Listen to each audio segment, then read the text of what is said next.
Former nominated Senator Gloria Orwoba is here with us this morning, and we're having a number of conversations. Good morning. Good morning. How are you doing? A bit in a somber mood, but I'm in good health. You're in good health. Yeah. Happy belated birthday. It was just Thank a couple of you. days ago. Yeah, I'm 40 years now. You don't look a day over 16. Oh, online they're telling me I'm 60, 65, 70. Chana now. Chana now. My online fans. They said I'm 65, so Really? Okay. I'm just confirming that I'm 40. I guess 65 is the new 16, but okay. Well, 40 is a good year, isn't it? Yeah. From all They that said life begins at 40. Let's see. Do let us know how that is.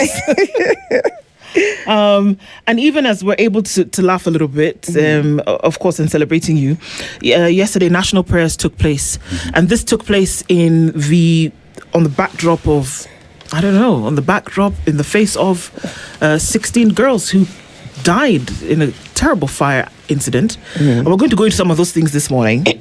Quite a number of things in terms of looking at how things are playing out. But Dennis has taken us to the Gambia this week. Okay. So in the Gambia, they conduct the election using glass pebbles. So they use glass pebbles to elect. Glass pebbles? Yeah. They don't have ballot papers? No. Nope. What's their population?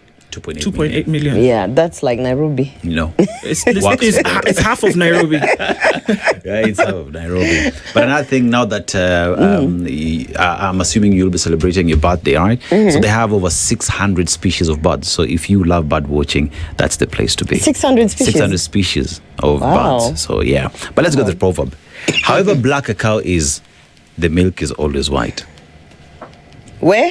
Umesema shetani ni shetani.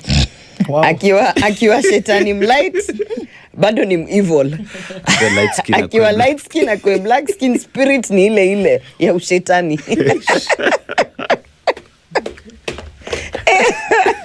I think that's my understanding of it. Yeah. Broke it down simply. Yeah. Well said. I mean, considering everything that's going on a serious note, it's one of those things where it's unfortunate, and this is why people don't have any trust in any of the politicians. Yeah, because there's an assumption that, as you have said, however, black the cow is, the milk is still white. Yeah. So, that would be my interpretation of it. Well said. Well interpreted. Yeah. Indeed. So, I mean, there's still a lot of heaviness, as it should be, over the clouds of the country at the moment. And there's just something that it's just not sitting right. It feels like there's a spirit hovering over this country. What does that mean? To me, there are people who live life not understanding the spiritual realms. I have been those kind of people until the recent years. And there's a whole other spiritual realm of things happening. And people call me crazy or insane when I say that we have a regime that is cultic. And for me, when I look at what's happening and how things are being, how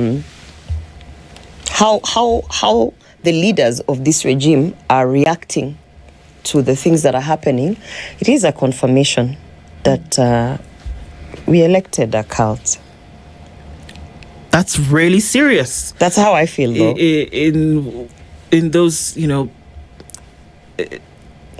that, and people call you crazy at the beginning until when they start realizing it. You know how they say first they'll call you crazy, then So I know that there's a lot of people thinking, this one lost her mind. No, I didn't lose my mind. I experienced and had the unfortunate privilege of witnessing a lot of things that shouldn't happen, and a lot of what I would call cultic behavior.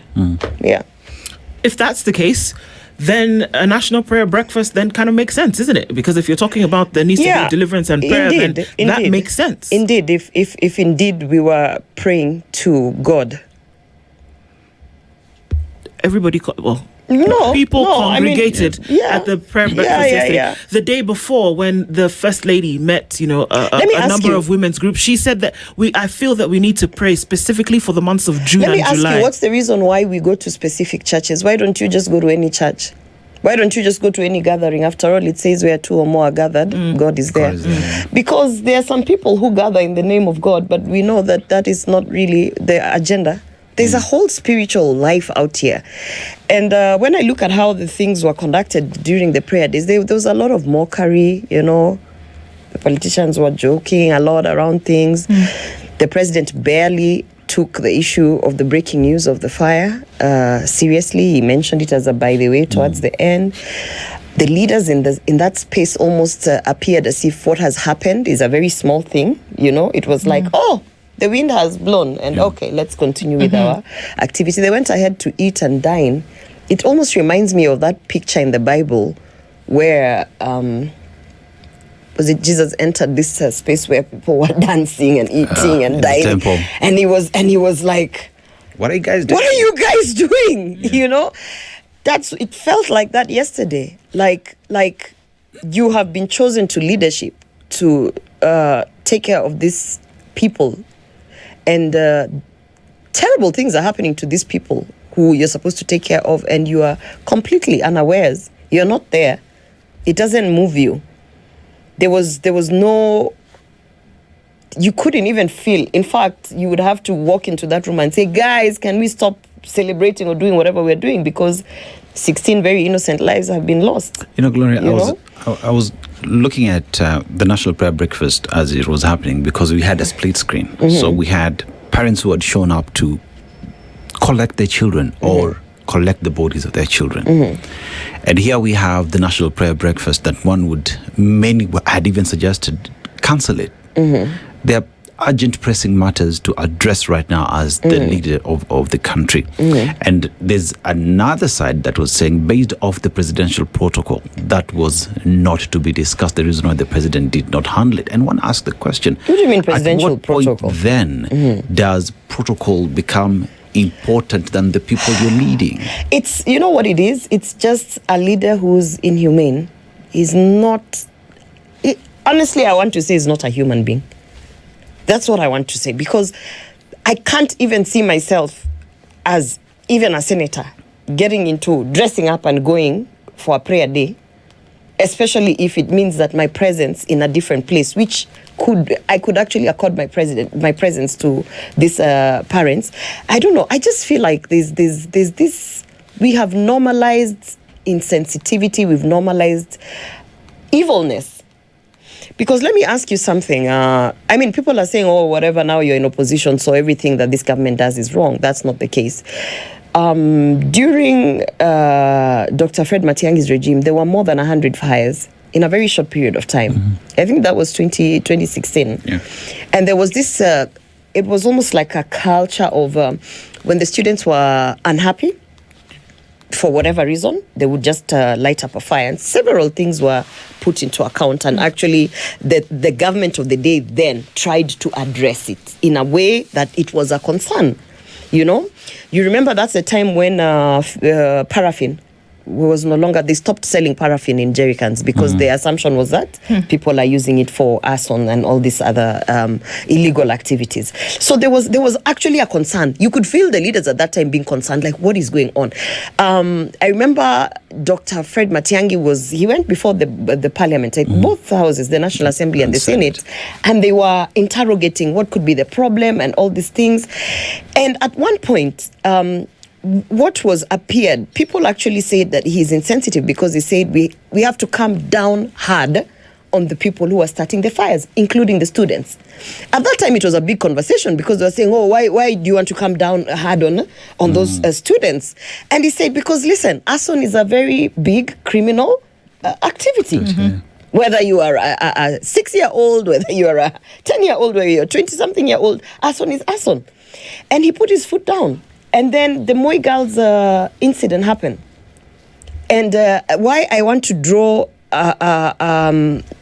attention to the Moi Girls incidents, the Moi Girls fire tragedy, let me not call it an incident, fire tragedy, is because I want to try and have Kenyans remember, when you have a government that cares for you, or at least even a cabinet secretary that cares for you, these are some of the things that they would do. Number one, it was not showing up for photos. If you can pull up the clips of Dr. Fred Matiang'i going to Moi Girls, people had seen this guy as a tough guy, a no-nonsense person. And when he was at Moi Girls, he almost broke down in tears. It was the first time people felt that Dr. Fred Matiang'i was a human being, because they had been seeing this very abrasive person, a no-nonsense person. And then, the Moi Girls fire tragedy happened, showed up, and it broke his heart. And we can see it from how the images from that day. And then it's not only just about that.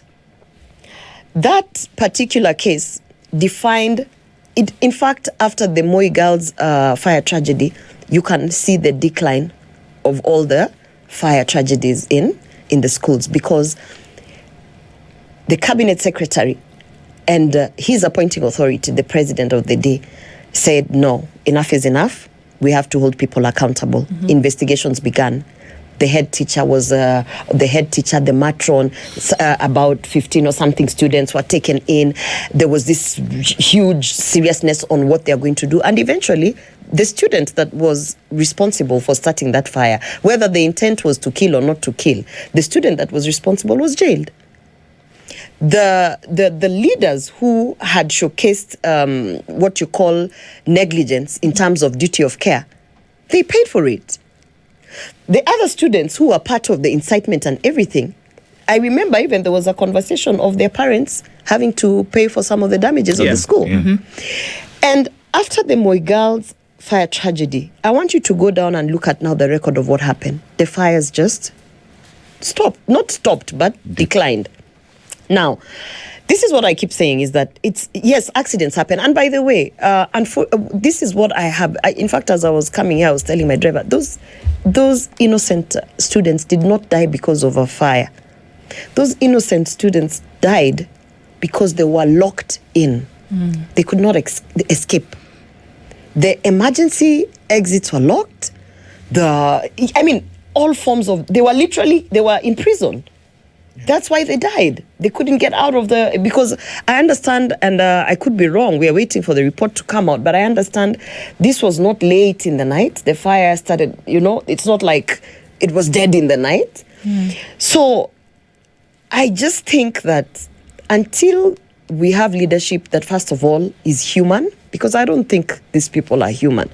Until we have leadership that is human, that understands what Kenyans are going through, and that are able to showcase that their leadership is really about the people of Kenya. We can be talking about all sorts of things, but we will end up importing Ebola, for instance. We're going to go to that we're going to go to that in just a minute. Yeah. But it's interesting that you say this, because when we look at the multi-layered issues around this fire in schools, because as far back as you can go, there have been fires in schools, and it's been unrest. And why we are saying this is, it's not just us who look at the pictures of the day or hear from students. There were task forces that were set up, headed by committee chairpersons, to find out what happened and what could be the reason why some of these things occur in the manner in which they do. They found the reasons. Not only did they find the reasons, but they made recommendations as to what was to happen, so that we then see this goes away. It might interest you to know that all, not some, all of the task forces and the reports that they put together thereafter, and the recommendations that they brought forward, all of them are collecting dust on I don't know whose grandmother's shelf. Yeah.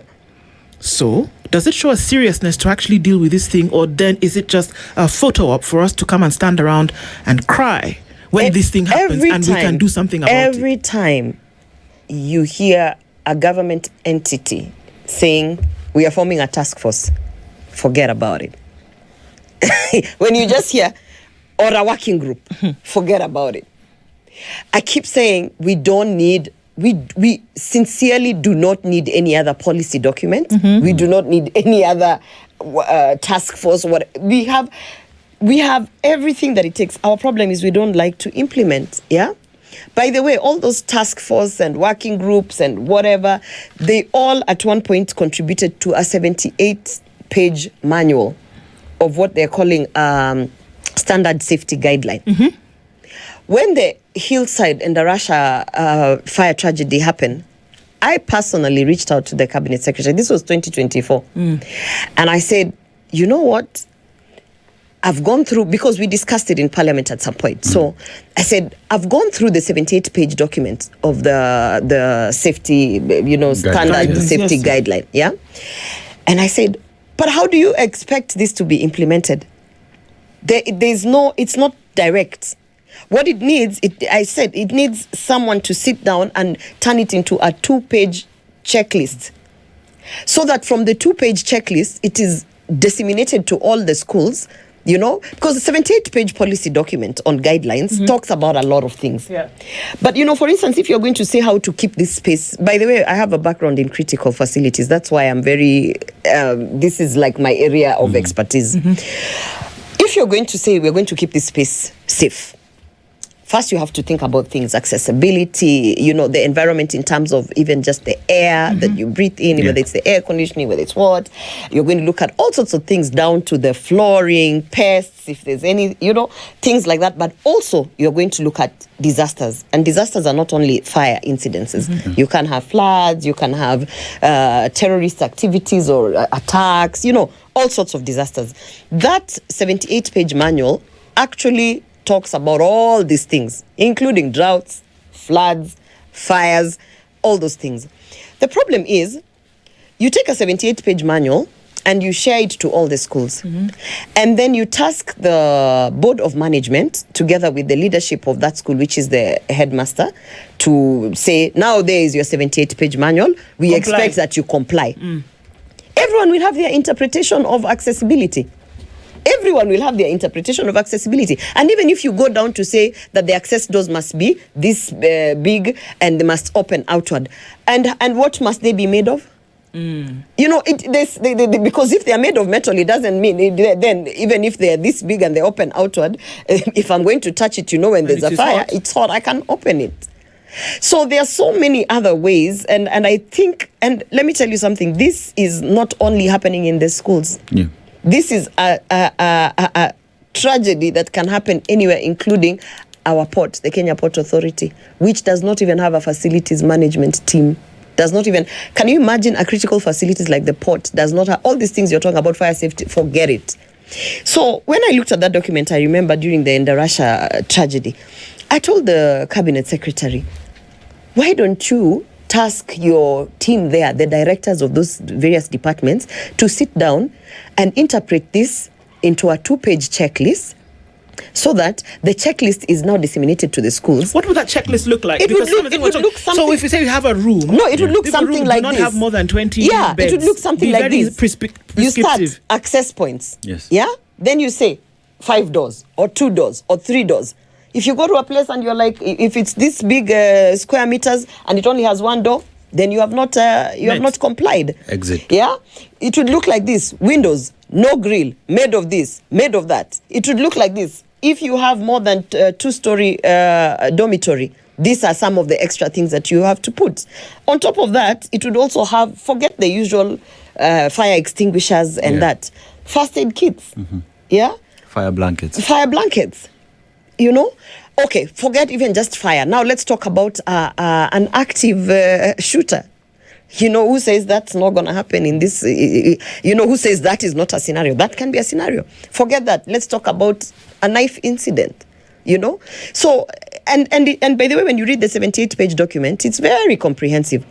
So it is actually easy to bring it down to a 2-page checklist, which we can start by there. And then, the thing with critical facilities or facilities management is, with time, you can fine-tune it. Something happens, you realize, we never really thought about lighting, or we never really thought about, this.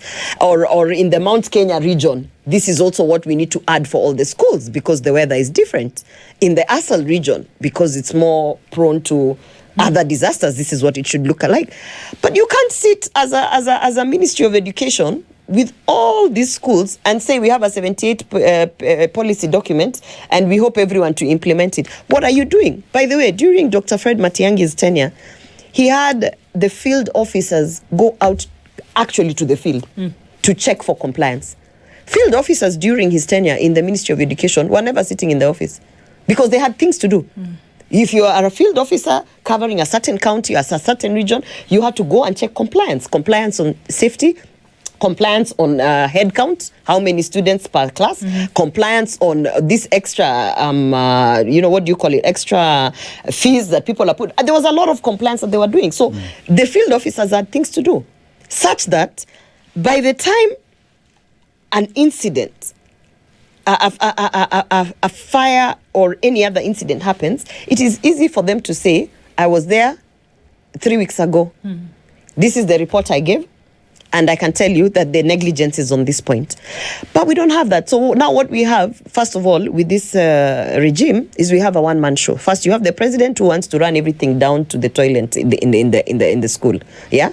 Then you have the cabinet secretaries who are oblivious, very oblivious of anything that's happening. I mean, we saw the cabinet secretary of education yesterday. He looked like a flower girl. He looked like Murkomen was the one in charge of the press conference. Murkomen from Interior, who landed in a chopper, was the one now telling us, and they even turned a very painful moment. I was so disgusted by Murkomen. By the way, that guy, they turned a very painful moment to a sort of semi-campaign. Justice must be done. People were clapping. What are you clapping? What are you We have been conditioned to hate ourselves so much. We've lost our children. We are still at the site where the children died, and then we are clapping for a cabinet secretary who landed in a chopper on a 1 hour time difference. He could have driven there. And people were clapping. They were clapping. I said, now if you don't understand things in the spiritual realm, look at that. If that is not the devil. Because to me, that was something else. That you can come, spit in the faces of people who have gone through a tragedy, lost their kids, and try to make it a political affair in the sense that you're even giving this sense of, I'm talking, I'm here, the camera, clap for me. I was so disgusted. Gloria, when you talk about those kids, many have been burnt beyond recognition as we speak. I remember I was speaking to one of our colleagues there, and this was his word. It is harrowing to be here. Parents are devastated. They don't know what to say. And these are incidences that have happened, and we don't see heads roll. It is business as usual. And earlier we had a discussion about this, and we talked about we must be radical for things to move. Not just government, but even parents themselves must take this upon themselves to ensure that this code they understand. If the children are in these rooms, they go to these dormitories, because ask any parent out there who has visited where the children are sleeping, and many will tell you they don't, not seen because it, yeah. they are not allowed to. They're not allowed to. Just how radical then must we all be? But fix this? you can't blame parents and Kenyans, because when have you ever been in a toxic relationship? No, honestly, now let's bring it. When you're in a toxic relationship, you even forget what is normal. Yeah. You're so used to being beat down that when you lose your child in school and then as cabinet secretary flies in, you clap for him. Clap for them. So you can't blame the victims, because the victims here are literally, they're you can say traumatized. They've been in a long-term toxic relationship with their leadership. They don't even know what to expect anymore. People are even forgetting what their rights are. Parents have been reduced. Have you ever gone to a school, these schools, when they're doing the intake, and you see how parents are talked to and treated? That's what it is. It means we forgot to draw the line somewhere. We've gone so far out, we don't know where the line is. Such that you can be told, drop your school, you can't go to where your child is sleeping, and you think it's normal, because that's how you're so used to this toxic leadership. So, and I mean, we have responsibility to some extent has to be put on the parents. And in fact, yesterday I was, because people have been very mad at my utterances on my social media pages. Yeah, you went quite out, didn't you? But the truth, you can't sugarcoat the truth. Yeah. You can't you want people to sugarcoat the truth, but then when the truth hits you hard, you are wondering why they are taking choppers and asking to be clapped for. You can't sugarcoat the fact that, first of all, when I hear people saying, don't politicize this is a political issue. Because a cabinet secretary is a political appointee. You understand? Mm-hmm. So when you start watering down institutions through the political appointees, it is a political issue. Because if we were just taking technocrats, we would not be talking about politics. Number two, budget allocations and even implementation of policy and framework is purely driven by politics, where we are in Kenya. Mm-hmm. You know, until yesterday, many people didn't even know that we had a standard safety guideline that already exists. Yep. But you see, because politically, they have refused to take charge and implement basic things that should be implemented. I was literally saying, if Endarasha, the principal of that school, would have been arrested and would have been in jail now. If the boarding master, whoever, would have been arrested and in jail, and all those people who are responsible, if they were serving time in jail, do you know that the boards of managements of all the schools would be so terrified that they would comply. Yes. They would comply. Why were they not arrested? Why didn't anything happen in Endarasha? Because the political goodwill just... Do you know in Endarasha, the cabinet secretary didn't even go? The president didn't even go to the school. Actually, I could be wrong about the cabinet secretary, but I'm certain the president didn't even go. And 21 lives were lost. Oh, that was the time of CS...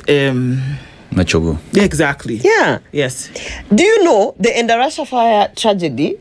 You would almost think that it is a car that rolled and 3 people died. True. Even that task force that they put together, when did you ever hear about anything after that? So the seriousness with which that fire tragedy, which is the latest one, the lack of seriousness is what has made all the other schools. By the way, yesterday, I'm sure 110% there are children who are in a dormitory locked in, and who dormitory with grills locked in, and the matron gone away. Yesterday, I'm sure, I'm certain. Because people are like, and so what?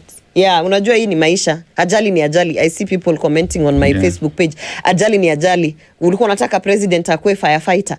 Ulikuwa unataka. People just don't understand that it trickles down. But what's it going to take? And I thought that, earlier as we talked about this, that it's the details that we overlook that actually cause the tragedy that we are then so heavy-hearted about today. That if, like, again, this 78-page document is whittled down into a 2-pager, and that we say, for all the schools in this area, if you have boarding facilities, this is what you must do. Yeah. This is not a beg or can you kindly. No. Because this then, is a standard to then set. It's also easy to hold people somebody accountable. And to say that we told you to do this. But then what is it going to take? Because you know what? The truth of the fact is that lamentations at some point are sweet. And I said to myself that I cannot imagine the impossible task that parents are having, not to even talk to anybody, that parents are having to impossibility to come to grips with this thing, as they did for every other incident that sad. Occurred. It's impossible. Yeah. It's impossible to even think from this minute to the next. But at the same time, we have to feed on the hope that it will not happen again tomorrow. But if we don't, what needs to happen? If we do we need don't, to shut down schools that are not compliant? Yeah, do we let me need tell to you say something. That the Ministry of Education needs to get their ducks in a row? As a country, we are saying that we are not capable of ensuring the safety of our kids in boarding schools, then we need to ban boarding schools. Yeah. If we are saying as a country we are not capable of ensuring safety in those schools, then we literally need to say, okay, imetushinda, no more boarding come schools. To school every Kila day. mtu akae nyumbani kwao. Uko nyumbani, you don't get locked in. You don't get locked in when you're sleeping at home. No. Nobody locks you in there and then goes and leaves you in there. Why would you do it in another institution where your kids are sleeping? And it is as simple as, guys don't understand that leadership. When you have a thief at the top, everyone down starts stealing everything. When you have an inhumane person at the top, everyone down starts doing the same thing.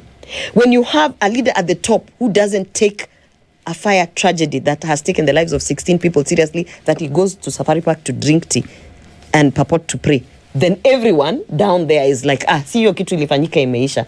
Do you know, if you go through that safety guideline, the 78-page document that I'm telling you, it even tells you, besides fire extinguishers, how there should be floor plans of sensitization of the students, understanding, this is the entry, this is the exit, this is where I can hide in case of this, the mapping out of that.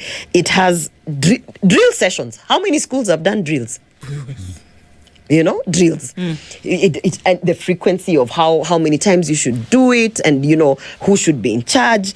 It has many things, including whistles, because and torches in case maybe you can't shout far, whatever. But then there's a principal right now sitting and looking at it and saying hatuna pesa. Lakini cabinet secretary atalanda na chopper. Iyo chopper tu ililand hapo. Those are how many fire extinguishers for how many schools? Iyo chopper tu, because I can tell you back and forth costed him a minimum of 350,000 Kenya shillings. A fire extinguisher nowadays, if you get it in bulk, you can get it about 1,800, depending on the capacity. Yeah. So even just him landing in the chopper is him not understanding, what you think about it. And then this prayer day that we had, because it culminates in that, because we spent another 5 hours after this praying. And so what is it? So even the prayer day, everything about it. Gloria? No, but you can't. Let me ask you, are you saying that if the prayer day was removed, this country will have no prayers? What is the worst case scenario? If people actually pray, they could pray in their... I listened to Ndindi Nyoro talking on austerity measures, and his spirit is in the right place. And I said to myself, do you know, if you just cut the budget of travel in Parliament to 0, do you know how much you save? Billions.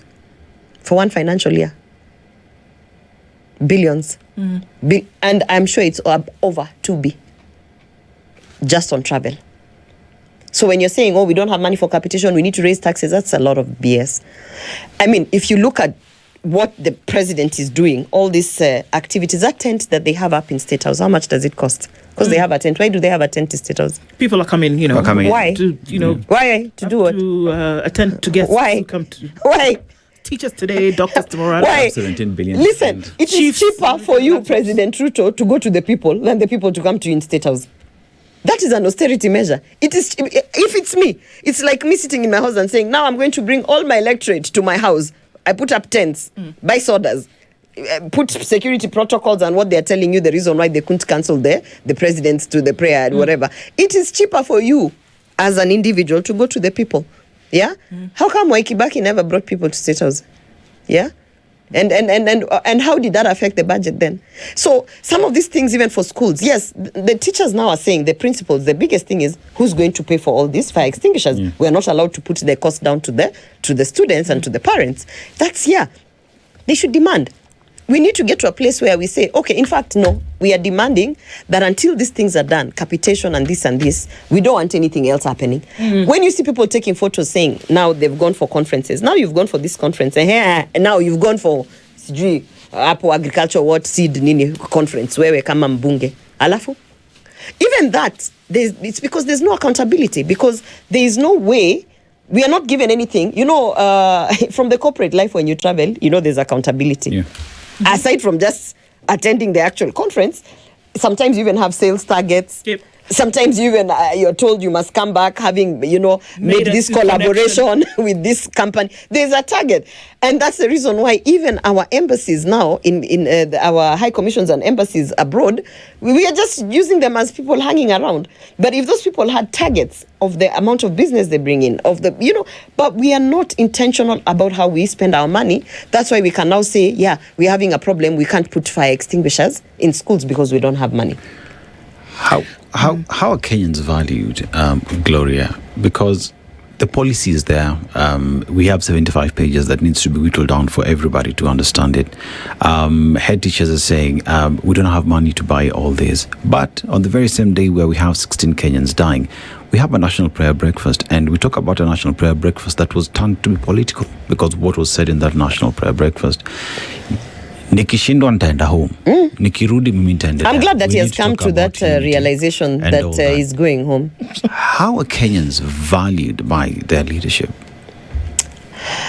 Again, I will draw comparisons to toxic relationship. It's the easiest. Hiyo ndio Wakenya wanaelewa. Ukikuwa na mtu mwenye ni mjinga sana hata unaanza kujiuliza, how did you reach here? It is the choices also that we make as Kenyans. Yeah, because these leaders are not imposed on us. Yeah. We choose them. We go out to the ballot and we vote for them and we say, this is the person that I want to come in. So it is a reflection of also how low we have stooped in terms of choosing our leaders. And for whatever reason, the motivation behind voting for that leader, we also need to have some self-reflection, deep self-reflection. Because remember, the president you choose will determine the cabinet secretary you have. There are people in this regime who could not even be receptionists. What does that mean? And I'm not saying receptionist is a bad job. That's what I was about to ask you. I mean, don't hit on the receptionist. No, I'm just saying there are people on the level of cabinet secretary and permanent secretary. Those are senior director management levels. Forget even receptionists who could not even be entry level program officers. You cannot qualify for an entry-level program officer job, but suddenly you're sitting there and you're now driving policy and governance of a whole sector. How did that person get there? The president you voted. You said they were political. And that's why you need to also, during this time of campaign, look at Jimmy Wanjigi. Look at the people around him, because those are the people who are going to end up being cabinet secretaries. You understand? So, yeah. Because it's normally like that. Look at who else is fronting themselves for president, you know. Look at Dr. Fred Matiang'i. Look at Rigathi Gachagua. Two things that you have to when you're thinking, yes, what does this person stand for? But also, what will his cabinet look like?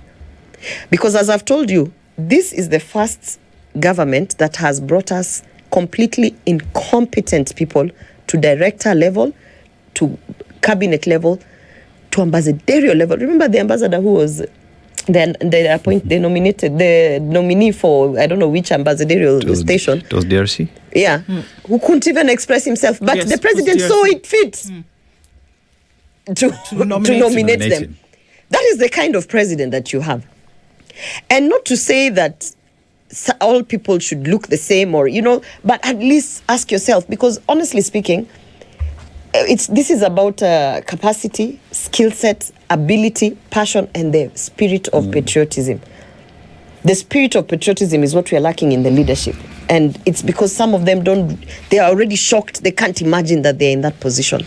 Now, when we talk, because this where the rubber meets the road is you have to ask questions around how citizenship is secured, which is the Constitution. If we were just going to say follow the law, follow the Constitution, the primary job of government is to secure the livelihoods of Kenyans through whichever mechanisms that they want to do that.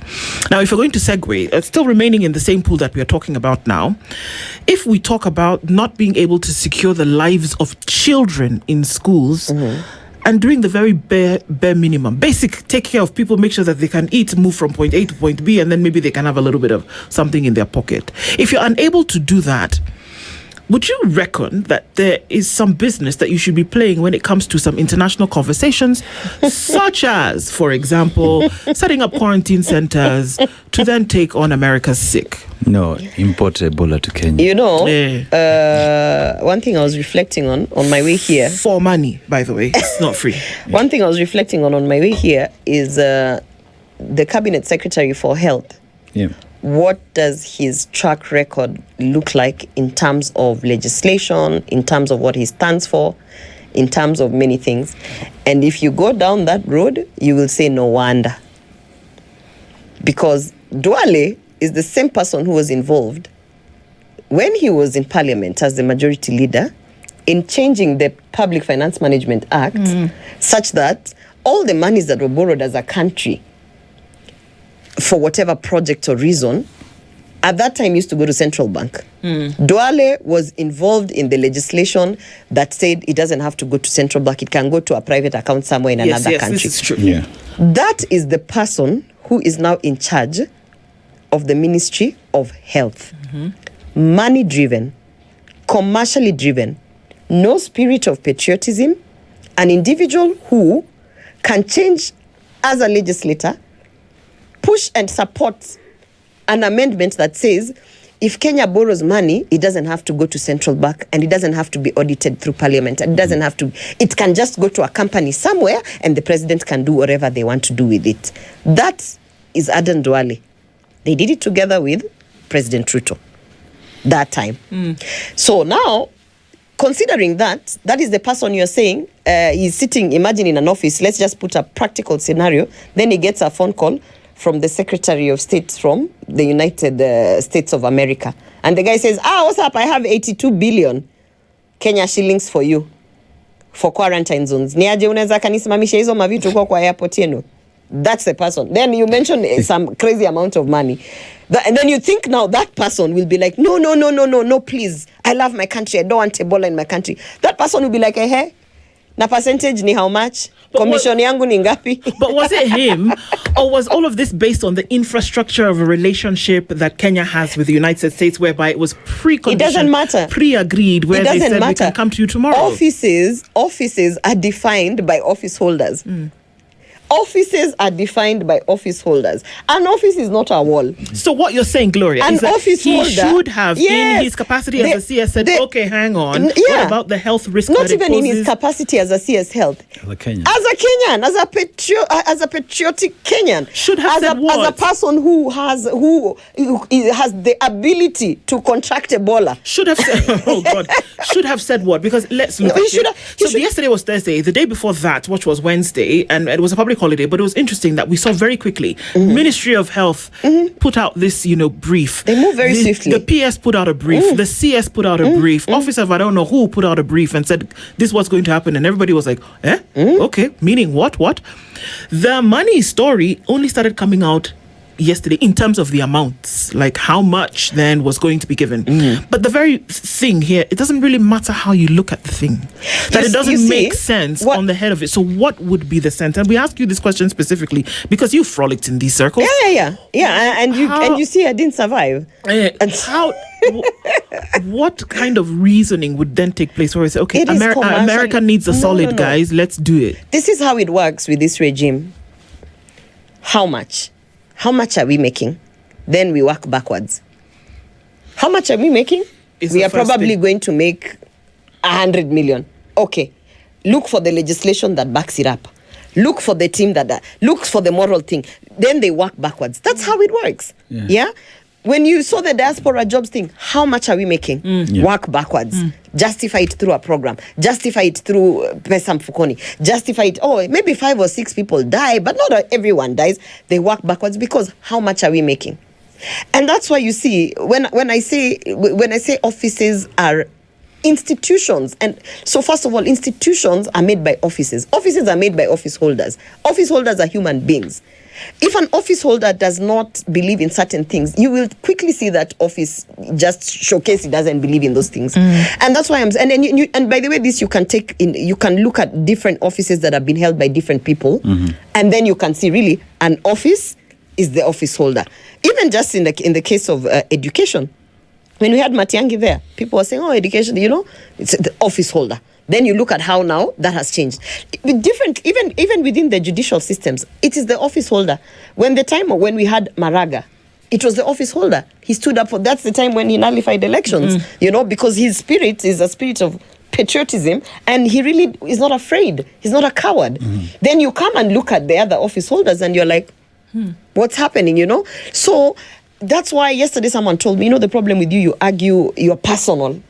I'm like, there's no other way to deal with this regime other than being personal, because the people who are auctioning our country as quarantine centers are persons, and they have personalities that need to be dealt with on a personality level. I can promise you, there are certain people, if they held the office of Aden Duale, Some of the things that you're seeing happening would not happen just based on who those people are. No. So, do you see that he should have PS Oluga, PS Mudhoni, CS Eden Dwale should have said public health protection is one of the things that they've said it before that we're very cautious about. But this flies in the face of what they've actually said before. We know that folks like the Katiba Institute have now taken this petition to the High Court and said that all of this business must be stopped. You know what? We're trying to make this. Is it? So are we saying that this thing? The problem is commercial in nature. Yeah, it is commercial. The problem that maybe some of the people you've mentioned there are they're technocrats, hardworking Kenyans. But they have to follow orders from above. Yeah, that's something I wasn't able to do. That's why I was kicked out.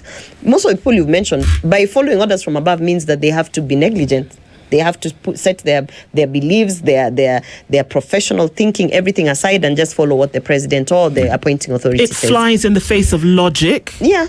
And the unfortunate thing is, in fact, this is what I want Kenyans to demand.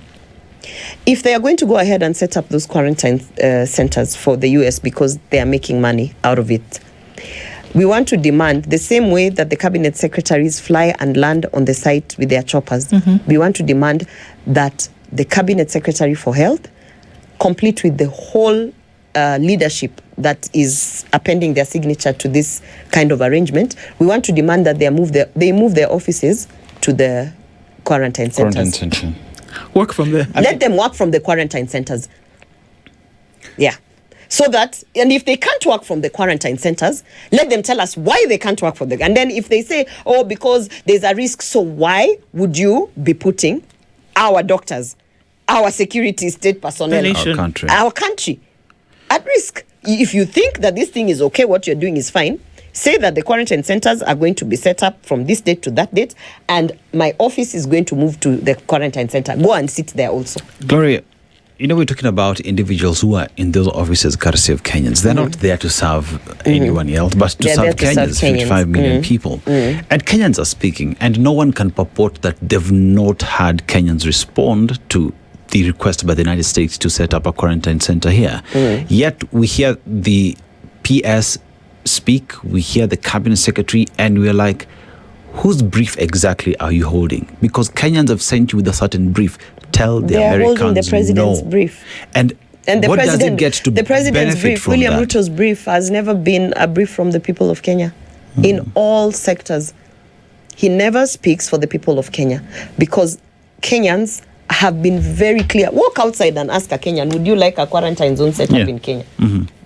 From whichever cadre. They'll tell you, mnataka kutuletea Ebola, hatutaki hiyo maneno. So which Kenyans are they representing when they say that we have the capacity? Kenyans are not talking about capacity. You cannot even be talking about the capacity to handle Ebola when you cannot even reduce the maternal rates. I heard yesterday the president saying that they lost their child and what, and that's why Linda Mama doesn't even exist. We don't even have the capacity to just safeguard our newborns who are healthy. But suddenly we have the capacity to deal with Ebola.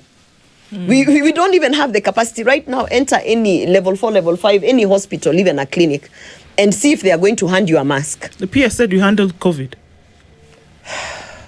Amma? Let me tell you, I don't like being the person that calls it out. But until this thing comes home, until you have lost a child in a fire, until you have dealt with something personally and asked yourself, why am I dealing with this thing? Then you draw it back to the leadership. That's why I hear a lot of the cabinet secretaries, the permanent secretaries, members of parliament talking as if when Ebola is imported, as if in parliament will be barricaded and the air there will be clean.